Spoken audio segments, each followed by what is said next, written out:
Hello, everybody. Welcome to the Write or Die Show. I'm your host, Randi-lee. On the show, we interview other writers and we talk about mental health from their personal journeys. If you have not already hit that like and subscribe button, go ahead, do that now so that you never miss an episode. Hi, everybody. I miss those glasses. I know I've said it before. Every time I see it, I'm like, I miss those glasses. I like these glasses, but I miss those glasses. Anyways, today with us, we have another awesome guest. I'm going to try and say it. She just told me how to say her name, but that was a whole 2 minutes ago. So welcome, Tong Ge. Tong Ge. Yeah. I was like, oh, I'm gonna say it wrong. I'm totally gonna say it wrong. In my head, I'm saying it, but I didn't know if my voice was gonna say it. That's okay. How are you today? I'm fine. How about you, Randy? I am pretty good. My grandson is sick today. I don't know. I think he might be faking it. So he's hanging out downstairs with his aunt. You don't be kidding. You have a grandson. I do. He's 5. Oh my goodness. Yes, he is the cutest thing ever. But yeah, I know. I look good for being a grandma. Yeah, you're like in your 30s, right? How does that I am in my 30s. okay. Got it. That's how it goes. Yeah.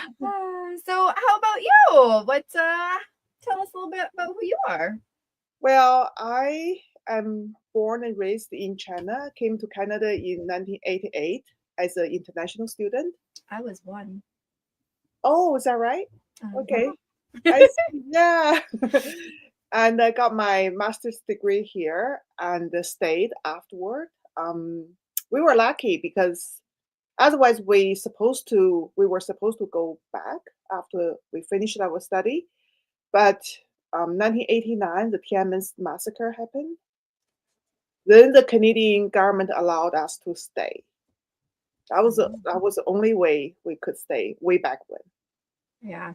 So I'm gonna be honest. I don't think I've ever heard about that massacre before. Oh, in 1989, there's a students' demonstration and the protest in Beijing and then like in many other cities in China, and eventually the government run tanks and drive in soldiers and killed like over 10,000 people in Beijing on Tiananmen Square. That's called the Tiananmen Square Massacre. Happened in 1989 on June 4th.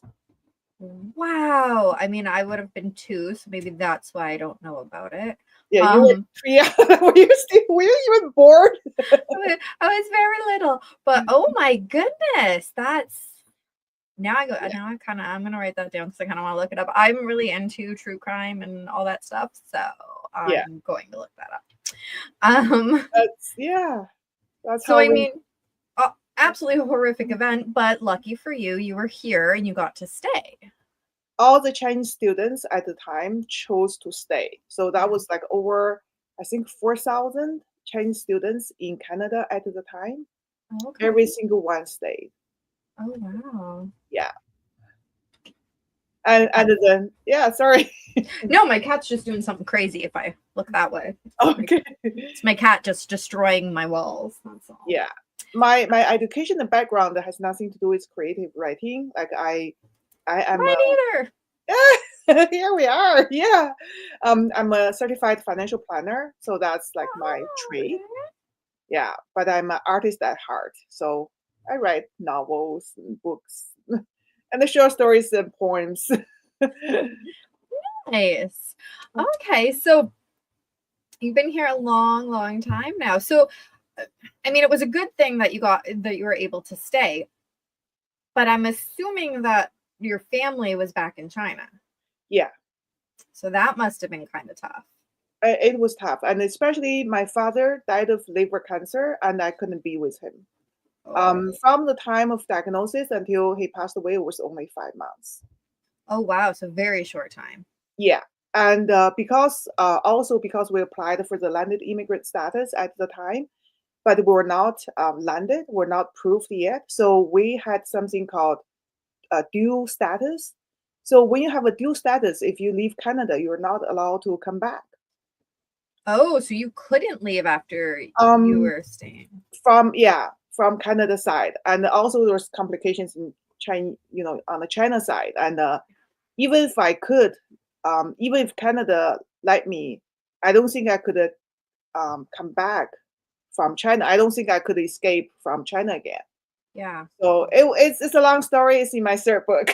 But it's an interesting story. I'm intrigued. I'm so very, very intrigued by this.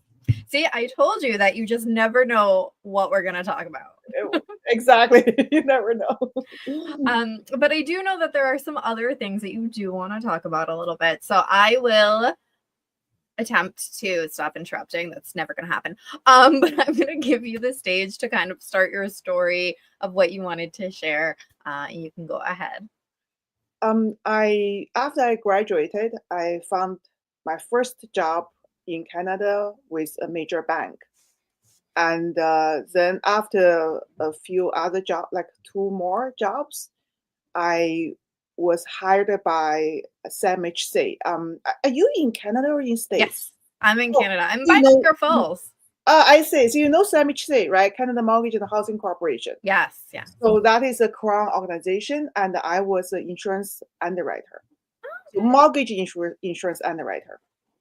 But the application we use requires like constant mouse clicking. And that's how I injured my right hand, because I was right-handed. I'm right-handed. Then I switched the mouse to my left hand. 6 months later, my left hand was injured. Ugh. And the thing is that I found that as an immigrant, we went through life in Canada like blindfold or half blind or whatever you call it, because there's many things we just did not know. We don't know. Like for Canadians, they probably just know. For instance, I did not know we had WCB coverage. Like I did not know that when I was injured, when I was first injured, I did not know that. And until my left hand was injured, then I couldn't do my job. So I went to my supervisor and asked if I can be transferred to another department. Then he said, well, you should make a WCB claim. Mm-hmm. That was the first time I knew WCB, but I just thought WCB is for like construction workers and, the risky labor type of worker. I never knew we had it. And then later I learned that there's a type of claim called on-job claim, which means you don't have to stop working while be on claim. Okay. That way they would pay all your treatment and you could recover probably, because for those kind of injury, the sooner you get treatment, the better, the more effective. By the time I learned about WCB, made a claim, and it was approved, and I had the treatment money, but it was too late. Mm-hmm. So I only recovered to a certain point, and then it's plateaued. Once it is plateaued, WCB will stop paying the treatment. Okay. Yeah, because they only pay for improvement. They don't pay for maintenance. Oh. Yeah. That was a really hard license, but how did I know? Like I like even today, I think many people don't know, especially immigrants. They just don't. Yeah. I think that, and a lot of young workers, right? Because especially the young workers who, well, if I say something, if I say something, then am I going to just lose my job, right? And they, people can't afford that. So we are quiet and they just, don't say anything and continue to get more injured instead of finding out the options. Exactly. I only went to my supervisor when I absolutely couldn't do any of my work. I even, at the time, I couldn't even raise my arms or put a sweater on or comb my hair or drive or even like press the elevator button or microwave button. It hurts like hell. I mean, how could that, you think it's like when with healthy people, you don't even think about it, right? Like, how could that hurt? But it could. When you're that injured, it could. Yeah. And I think a lot of people, we take that for granted, right? That, oh, what do you mean you got injured just from clicking a mouse? Come on, how bad could it be? But until you experience it, you don't know. Yeah. Repetitive injury is pretty hard to recover from, and it's common among, if you have to work with computer a lot. And also I learned later, like the people, they work with flowers, like flower shop, because they have to constantly cut the stems of the flowers. Oh, yeah. And the postal workers, because they deliver the mail, like, I mean, not deliver, distribute or divide the mails in the mail room. They constantly do this, like shovel the Oh, yeah. Like they're cars, right? It's constant. So any repetitive work, you have to be careful with that. Yeah.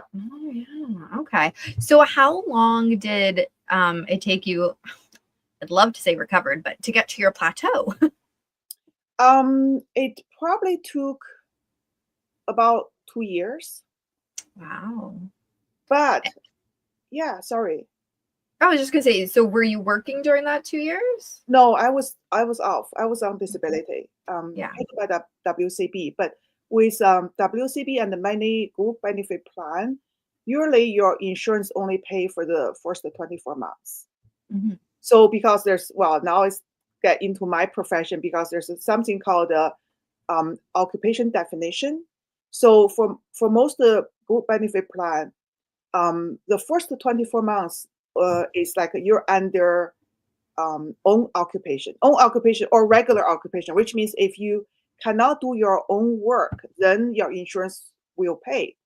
But after 24 months, it's become any occupation. So any occupation means if you can sit there and pick up the phone, or you can, be a greeter at Walmart, you're considered employed or employable. Doesn't matter if you. Okay, if you're in your field, you're not in your field, it doesn't matter. So then that's very easy for your insurance company to stop paying you. So that's what happened for me after 24 months. They tried, WCB tried everything to stop the payment. I believe it. No insurance company wants to pay out. Yeah, they I have gone through a dozen specialists, and then they order me to go to their chosen specialists. But after that, the assessment was still, I have something called a lifetime work restriction, which means my disability is permanent. Oh, wow. Yeah, so then they still try to push me back to work, but I had 2 return to work plan, and I failed on both occasions. And then that was the time. That's after the second time I was suicidal. Yeah. So let's talk about that a little bit, because that is, I know for myself, I've been not with the job that I have now. But when I was an employment counselor, I went off. Yeah, I was an employment counselor for a few years anyways. Can't even remember right. And with everything between being an employment counselor and then all of the crazy that was happening in my house, with learning that my kid had autism and what that looked like and how to handle everything, I definitely took leaves of absence, and was on disability, well, the disability employment insurance, whatever it's called, right? Yeah. And I did that twice as well, and I would go back, and then I was off, and then it's really daunting when you try to go back and it doesn't work. Yeah, especially when your disability is invisible. Yeah. How do you convince people? They say, "Well, you look okay," and for me, I just couldn't type and do certain push button or do certain things. But I could actually carry stuff from point A to point B. I walk normally. I could run. So people would think what's wrong with you, right? And I just felt not only if other people didn't believe that I was disabled, that was okay. I understand. But even my counselor at WCB, they just push you, say, "Oh, you're okay," because the type of assessment that they order this other places, a rehab center to do, they tested me on holding stuff or grab stuff or carry stuff or that's very different than the issues. They tested me for typing.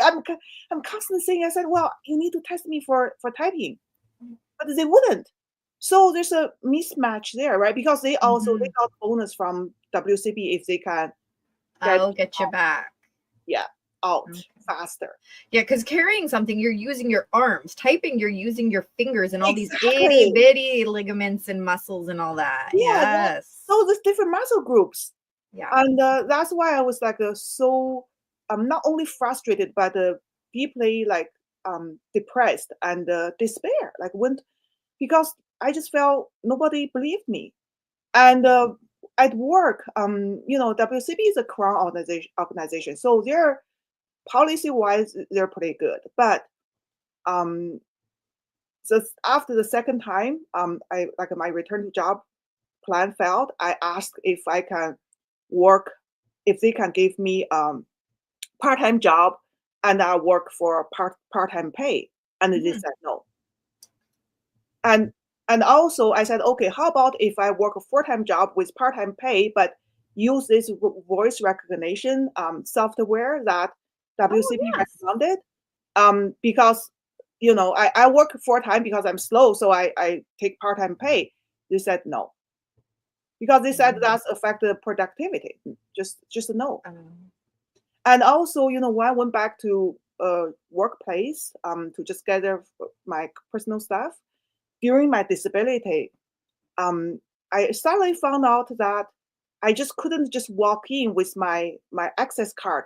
They would let me wait in the lobby and get somebody escort me. I'm thinking, Oh, I'm that makes you feel like a criminal. I know, like I'm disabled. I'm not safe. Like Yeah. like people are kind of, they don't want to talk to you. I'm thinking like I'm just disabled. I'm not a criminal or a bad person. Yeah. So that kind of feeling is just, it was horrible. It was one of the darkest time of my life. Hmm. So how did you, like, what kind of coping strategies did you use to deal with all that? Physically, I get treatments like even today, like constantly, because I need treatments to maintain like a certain level of like. Yes. So that's physically. Mentally, I think, well, two things. I think the thing prevent me from really, really like kill myself was, I don't think my mother could take it. Yes. So I have to think about her and those people who loved me. I just couldn't do that to them. I just couldn't. But later in my life, actually, somebody did that to me. So we're gonna Yeah. talk about that in a minute, but I just want to touch on that for what you just said for a sec, because when I was doing employment counseling, we a group of us were sent for assist training, so applied suicide intervention strategy training, I think is what it stood for, something like that. I'm pretty sure I'm right. And one of the big things that they told us, when you are talking to somebody that is considering suicide or talking about considering it, was to make them think of at least one person, or even an animal, one person, one living creature, that would miss them, that relies on them, that would be upset by it.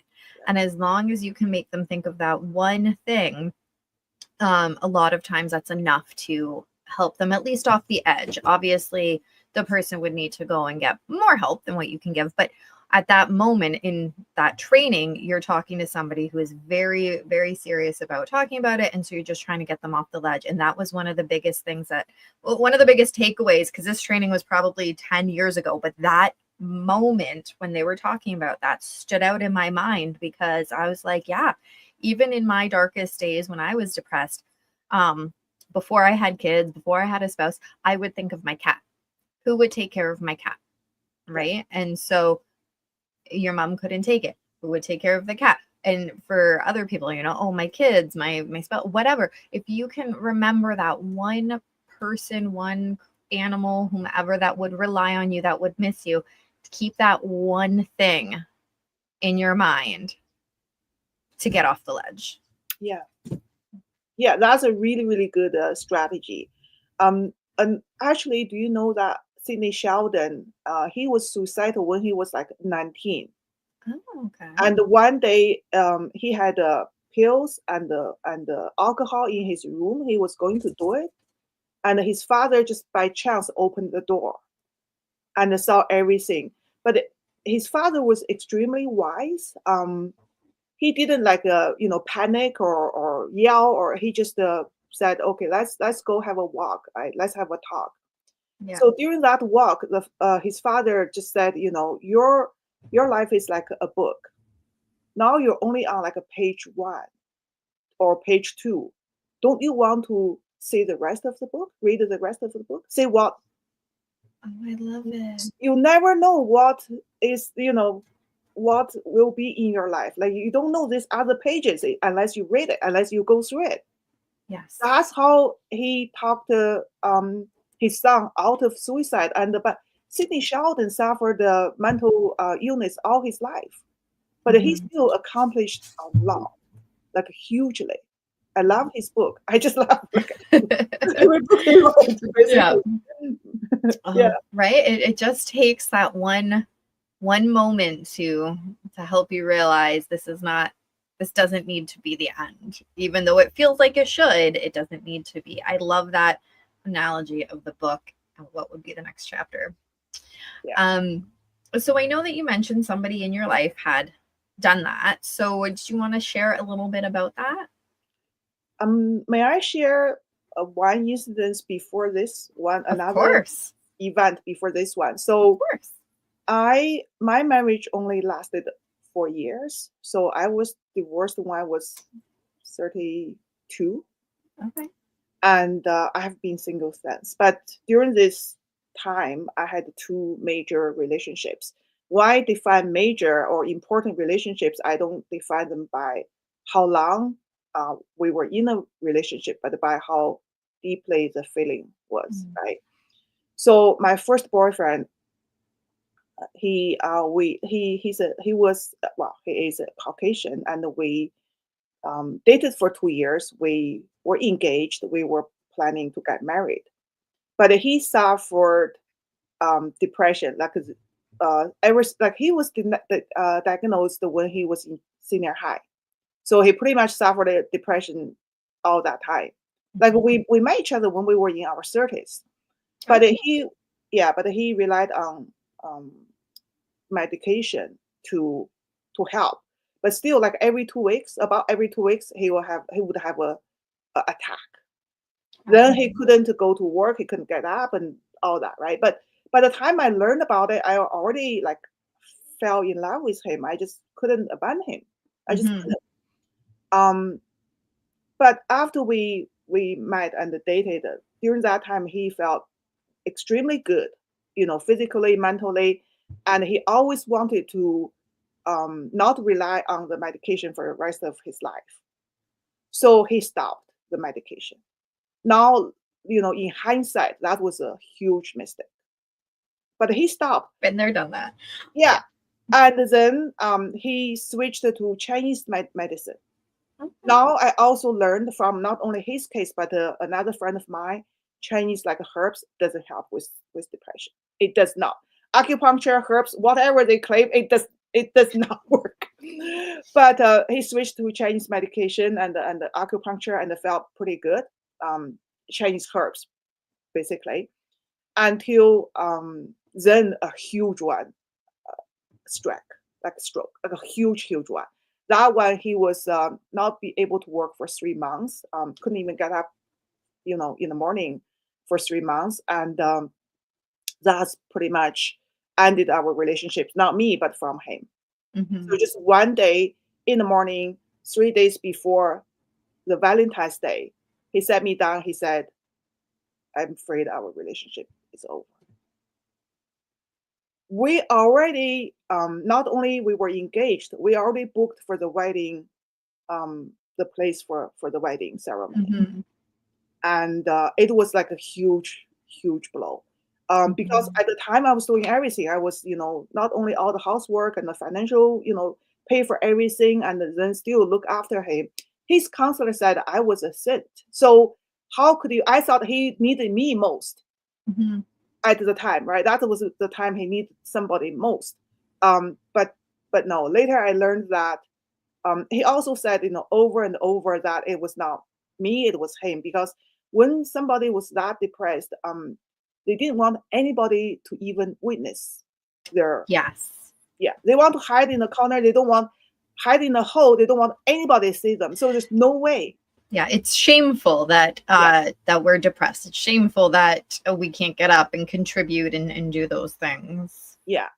So that was that how that relationship ended. But about 6 years later, this is also what hurts.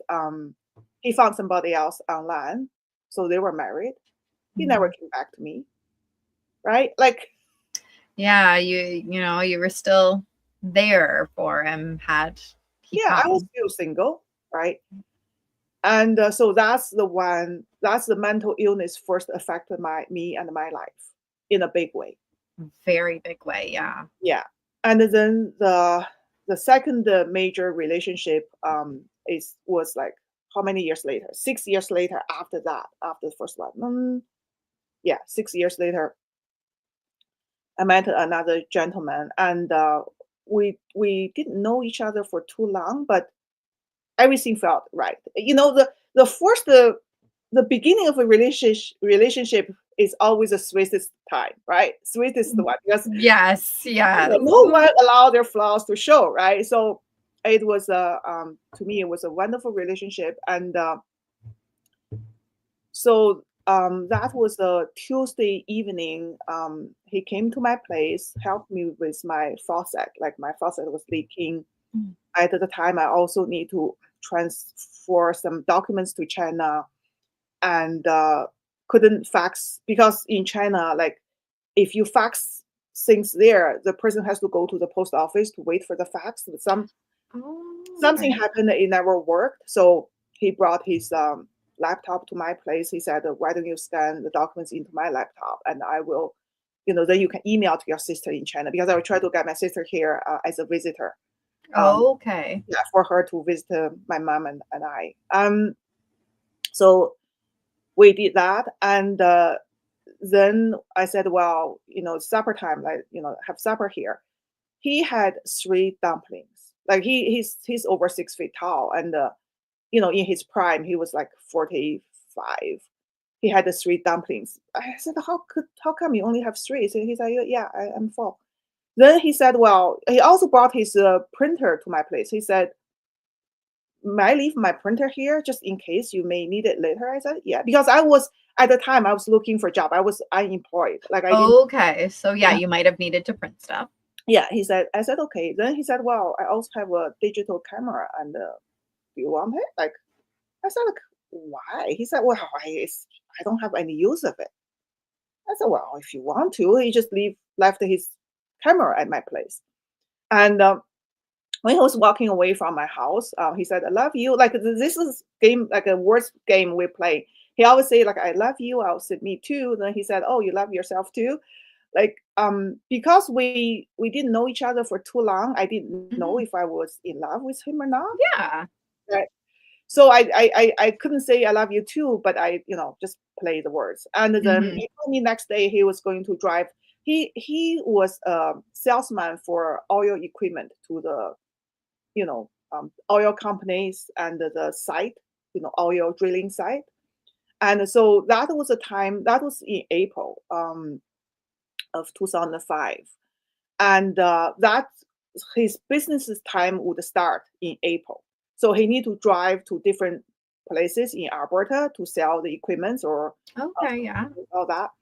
And he told me next day he was going to go to Airdrie and then other small places in Alberta, like north. And that's also the time he would make most money because his income is salary plus commission, right? So that's a time for commission. And so that's Tuesday evening. And by Wednesday afternoon, I had an interview with TD Bank in downtown. Afterward, I called him. I said, hey, he was not answering his phone. I said, I just want you to know that I think the interview went well. And I said, but I'm terribly tired. I need to have a nap because I didn't sleep until like 4 a.m. the day before, to prepare for everything. Yeah. And then by Wednesday evening, I went to a Toastmaster meeting, came home at about 10:30 in the evening, and I called him again, left another message. By Thursday afternoon, when I called him again, his mailbox was full. Already, I couldn't leave any messages. Then his son, his elder son, called me and said his father was missing. I said, "What do you mean by he's missing?" Yeah, he's missing. Like he said we're at his place. We called the police, and the door locked, and he changed the lock because his son had the key of his house, but he changed the lock so nobody could get in.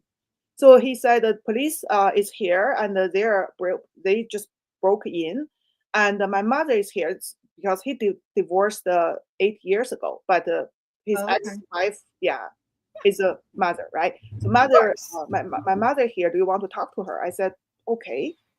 So that was the first time I talked with his ex-wife, and she said, "Oh well, it could be. Who knows? He could just drive to the mountains and cool his head."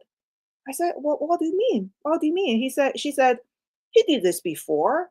She said, he sometimes just took off without telling anyone, Oh, then wow. came home like a few days later. So, and then on Friday, I went to see a counselor. I've been seeing a counselor at the time for my job hunting and my career path. Okay, yeah. But this happened. So, my counselor was inexperienced because she was only a graduate student. So she was inexperienced. But I told her about what happened. And then she said, well, she took a different direction. She said, you told me you scanned all your documents, your tax returns, your assets, your bank statement, everything into his laptop. And then the next day he disappeared. Like she said, you need to, call police, call, credit bureau to report identity theft. Yeah. Oh, snap. I said no. I said I don't think so. And she said, I probably should hire private detective, right, to find out what's going on. And she said, I think you take too much responsibility on your own. She said, you're not his family. He had his family. He has his family. Just call police and call Equifax. So I said, I'm not convinced. And I said, when we first met, you said if something you couldn't handle or we have a disagreement, you would get your supervisor involved. And I think this is the time to bring your supervisor in. So she brought her supervisor in, and she had the same conclusion. She said, you need to protect yourself. So I spent the afternoon calling, Equifax and TransUnion and the police and all that. Then after all that, I went to, for TransUnion, I have to go to their office in Calgary to report it. So I went to TransUnion and reported so-called identity theft. Then after that, I was sitting in my car outside of their building, and I called his son again. I said, well, should we start something? Because when you say somebody is missing, people have volunteers start to search and all that. And he said, no. He said, we don't want to do that. He said the police is doing their job. Yeah. And then he said, we want to keep it low key. So that's like a Friday afternoon. By the time I got home, it was already after 4:30, after hour. I opened the yellow page. I called like over a dozen private detective companies, left messages.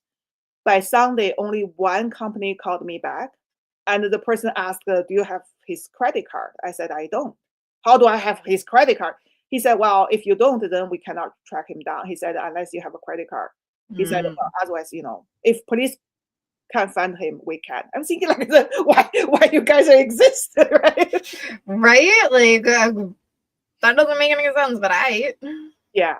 Then by Monday morning, I got a call from the chief examiner's office. The moment the woman said, I'm from the chief examiner's office, I'm the chief examiner, I started crying. I knew. Yeah.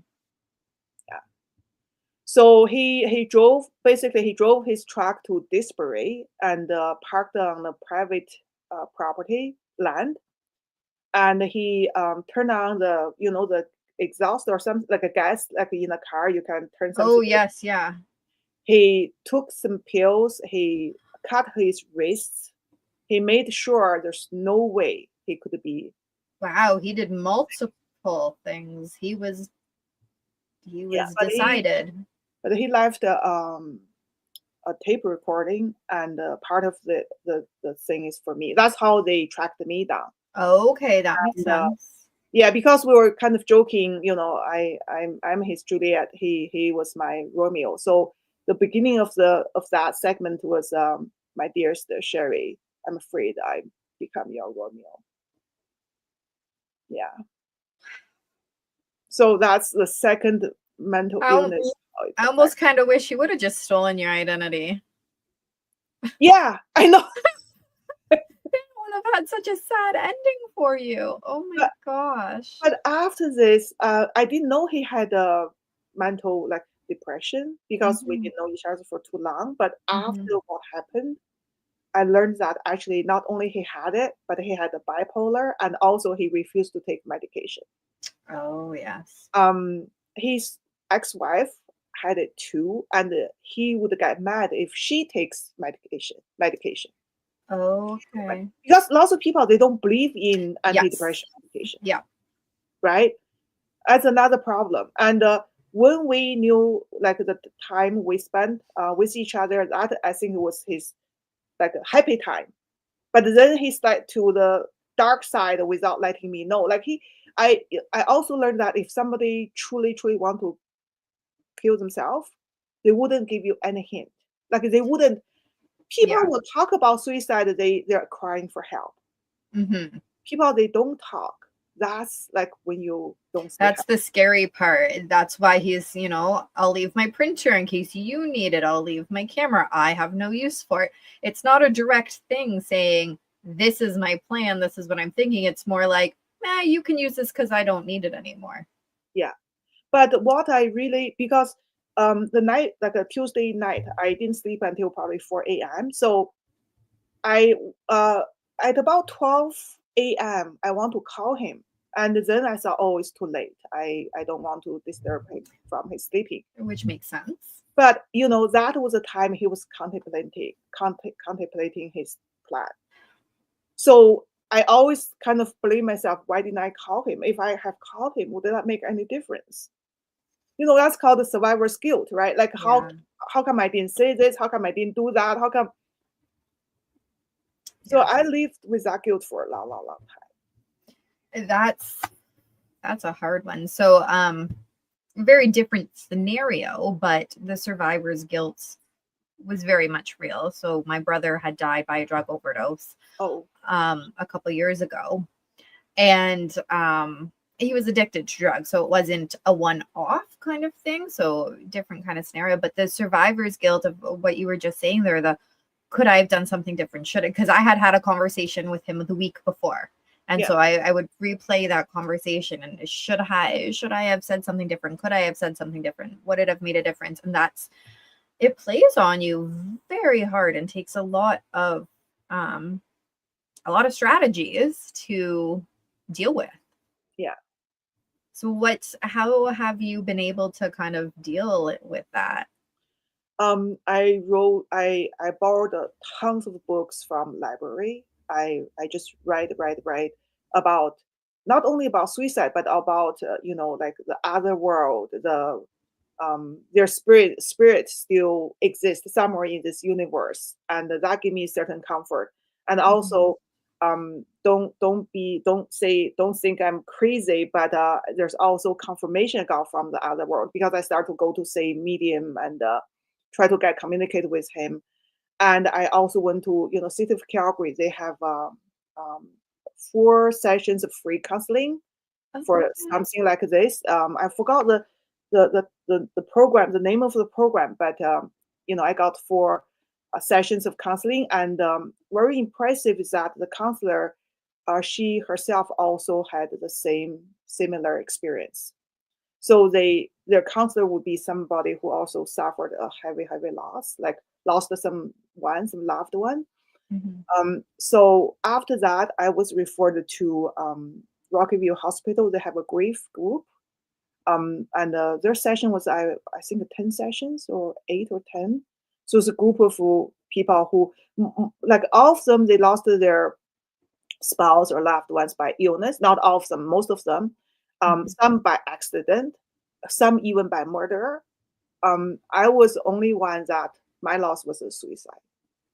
But that helped because, we like at beginning everybody cries, like, we meet, we cry, but towards the end, like we start to cry with laughter, right? You start to recall the good times or the funny times you had together. Yeah, so we had that. And then I kept a journey. I don't know if I should show his picture, maybe not, because then it's just a book I wrote, like about the whole experience. Oh, nice. Yeah. So there's some pages, like my tear stain was still there. So it's like a tons, and also something I cut it out from, cut it out from a book or a newspaper. Yeah, say like this is like what my journeys look like. You see the tear stain? Yes. Yeah. Yeah. So that helps me. And I'm always thinking one day I'm going to write about this experience. But, there's a saying that for something this tragic, it said it usually takes 7 years before you can even write it. Oh, wow. For me, it's way beyond the 7 years. It's like 19 years. I don't know if I can write it. It's hard. It's because if you need to write it, all that memory comes back. You have to relive the experience. Yeah. So I haven't done anything, but I have this journey, so it helps later if one day I want to write it into a book. Yeah. Oh, that's good. Yeah, that is all very. From reading your questionnaire, I did not know this was where we were going to go with our conversation, but you know what? I'm glad we did, because I think that a lot of people need to hear about it and need to know they're not alone, and that it might take a very, very long time, but you learn to continue living even through the tragedies. Yeah. And during that time, I learned that if you talk with someone, either they have someone in their family or friend circle who committed suicide, or they know somebody who did it. So it's not as unusual as we normally think. And it can happen to anyone, not just, it can happen to anyone, like he had a good career, at his prime, he has a house and a son's already grew up and had a granddaughter, and the second son was a teenager. Like life looked good. I had a new girlfriend, and we really got along really, really well. And how could this happen? Right? How could this be happening? Yeah, that is very tough.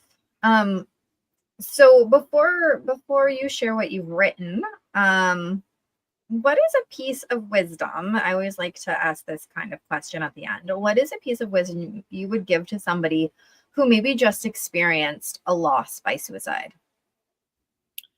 Get help. Go to see counselor. Go get as many programs as you can. Read books. I'm a book reader. And then you found actually there's so many people who had the similar experience.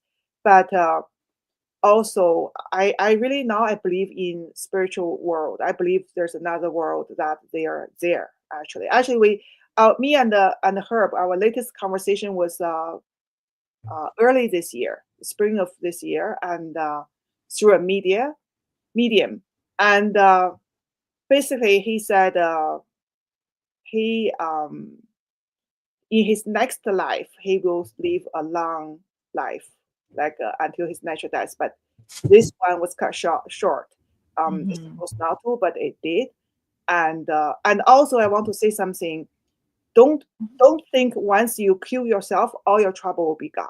It does not, because he's stuck in the other world. Because our connection with them is also important. Because I haven't went to a medium for a long time, so he said he couldn't reach me, he couldn't find me, so he was stuck there, and he felt like I can feel like stuck there, couldn't go anywhere, like not. So Mhm. so then after that, I lit like a candle for him for like 10 days. I think for us to remember them will help them in the other world to continue their journey, right? I like that. That's awesome.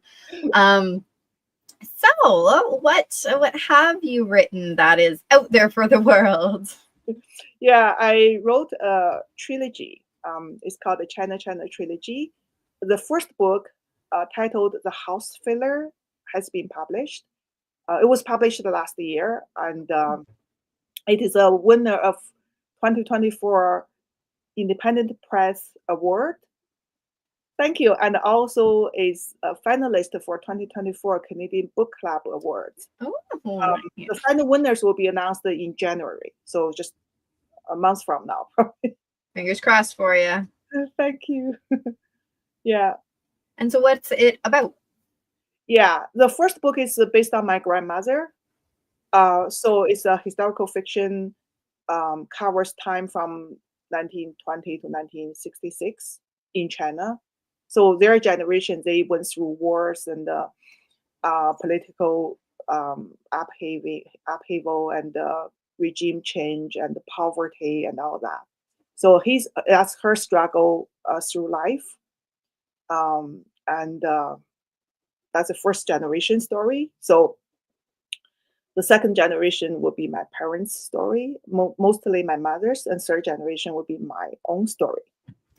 Before I Okay, came to that's Canada, cool. so three generation of women pursuing, independence, freedom, and happiness. Oh, that sounds like a great trilogy. I like it. Thank you. And where do people get it? In Canada, you can get from Indigo and some independent bookstores. Online, like Amazon, Indigo, Kobo, Walmart. In states like Barnes and Noble, and in some libraries as well. Awesome. Yeah. Oh, where do people follow you? Oh, I have a website. It's my name, but with a dash in between, tong-ge.com. Excellent. Of Yeah. course, we have the links. Excellent. And do you have anything else to share before we say goodbye? Just one thing, just a reminder. When you look for my book on Amazon, you need to put author's name as well, like the book title. Then you could have a dash or a hyphen, then Tong Ge, because otherwise, you would find the household items. Oh, yes. House filler. I want to tell my readers. In Chinese culture, in old time, a woman who marries a widower is called a house filler. Oh, okay. Well, that makes sense then why the title. Okay. Yeah. So way back when women didn't have much rights, right? And Mhm. so you're just supposed to fill up the house. I mean, that's your job, right? Right. Okay. Well, that's a very apt title then. I like that. Yeah. Yeah. Well, thank you so much. Oh, and I know you're in Canada, but I didn't ask where. I'm In nosy. Calgary. In Calgary. I've never been out west. I've been all the provinces out east. I have not been to any provinces out west yet. One day. I hope. Day. Yeah, one day. Yeah, we may meet in Calgary. Who knows? Yeah, my uncle lives out in BC, so I have to go out that go that direction one day. Yeah. I'd say a road trip, but that would take forever, and it would just be nothing. Yeah, right. Yeah. No road trips through Canada. That's just boring. Yeah. All right. Well, thank you again so much for coming on and sharing. Thank you, Randy. Really appreciate it. As always, thank you so much for the amazing guests that we have on the show. Be sure to check out their links down in the description below. If you want to support the channel, go ahead and check out our merch store. We've got some very cool things on there. That's my favorite. Sorry, I'm busy ending the stigma. But there's some other very cool designs. 10% of the proceeds always goes back to the Canadian Mental Health Association. Be sure to follow us on Facebook at RB Media because we have some great new shows coming up and you never want to miss any of those episodes. And remember, the only way to end the stigma of mental health is to speak openly and honestly. Bye!